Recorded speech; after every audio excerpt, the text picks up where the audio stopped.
buenas tardes. Hoy vamos a hablar del reinado de Isabel II. El reinado propiamente dicho, ya cuando accede al trono en el año 1843 y dura hasta el año 1868. Es una etapa en general en la que se hacen esfuerzos por modernizar las infraestructuras principalmente del país. En concreto, el tema del ferrocarril cobra bastante importancia. Es una época en la que se modernizan otras infraestructuras indispensables para, para la mejora del comercio. España estaba muy atrasada en todos los sentidos, y económica, social,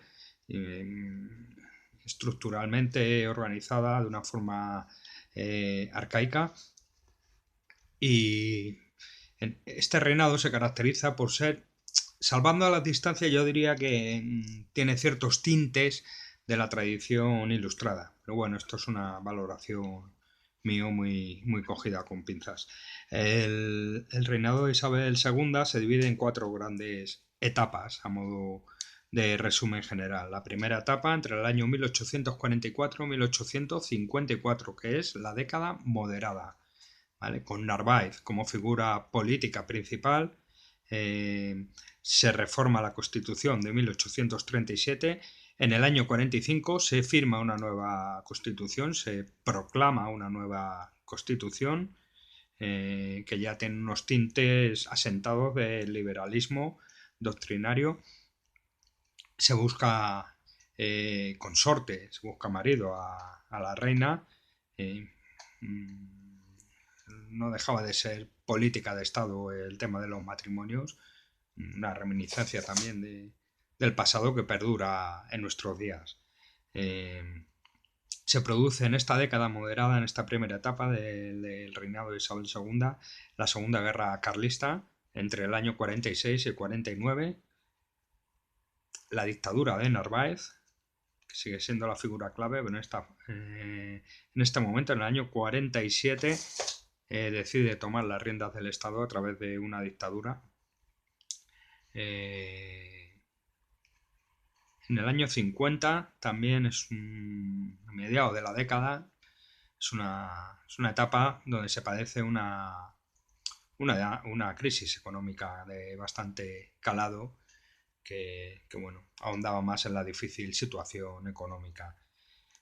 Durante esta década, en el año 48, también se produce el fin de la dictadura de Narváez, la desintegración de los moderados, y en el terreno internacional la unidad de Italia por un lado y el asunto de Portugal por otro. La siguiente etapa del reinado de Isabel II es la Revolución de 1854 y el bienio progresista. La Bicalvarada es el nombre que se le da a este levantamiento, que veremos un poco más adelante en profundidad, que se produce en el año 1854, a través del cual los progresistas, el ala más de izquierda de los liberales, acceden al poder, dando lugar al bienio progresista, tras la Bicalvarada. Durante esta época hay un equilibrio entre progresistas y liberales unionistas. Se produce también el gobierno de Espartero, con un predominio de progresistas, de ministros progresistas y de personajes claves.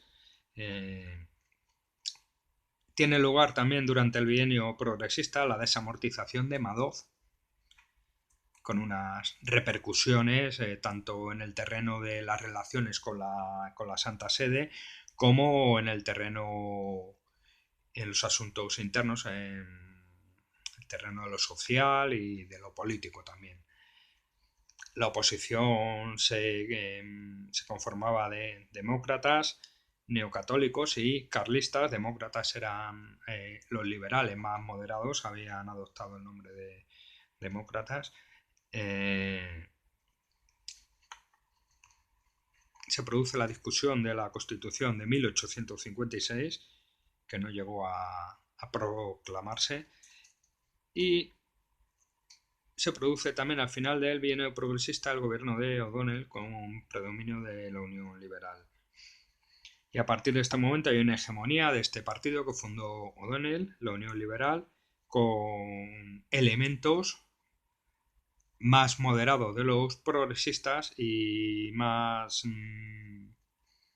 centrados también de los conservadores. Bien, la hegemonía de la Unión Liberal empezó en el año 56 y duró hasta el año 63, la penúltima etapa del reinado de Isabel II, es el bienio moderado. La reforma se produce un retorno de Narváez, Narváez vuelve como figura política. Hay una legislación de tinte moderado en el cual digamos que se toma por primera vez en la historia de España el asunto de la instrucción pública, de la educación pública como un asunto primordial de Estado. Se elabora una ley, la ley de imprenta también. La Unión Liberal gobierna entre los años 58 y 63, exactamente. Hay cierta conciliación entre la libertad y la tranquilidad y el orden. Fue un periodo de progreso económico también, de cierto progreso económico. Y en el terreno internacional estaban los asuntos de África y la intervención de ultramar como asuntos principales. El final del reinado de Isabel II se produce por un agotamiento del sistema, por un agotamiento de los propios partidos políticos, insertos en una serie de luchas internas, disecciones, en fin, lo que ya más o menos podemos imaginar. Hay una resistencia al final del reinado de Isabel II de abandonar el trono entre el año 63 y 65 y una resistencia a la revolución de 1866 hasta el año 1868. El sistema colonial también hacía aguas, empezaba a hacer aguas de una manera más rotunda. Después de la independencia de las colonias americanas quedaban las posesiones de Cuba, de Puerto Rico y de Filipinas. También parte del norte de África, Guinea Ecuatorial y la zona del norte de África, lo que es el actual Marruecos y el Sahara. El actual Marruecos es la zona norte. Y se produjo un hecho muy importante que por primera vez se llevaron a cabo, esto fue una idea de O'Donnell, a cabo guerras de prestigio. ¿Nos suena esto? En la actualidad tiene una correspondencia, siempre se ha dicho, en Estados Unidos los presidentes cuando empezaban a caer en popularidad lo que hacían era enseguida organizar una guerra, una invasión y demás. Pues esta forma de gobernar, esta forma de ganar popularidad se llevó a cabo también al final del reinado de Isabel II.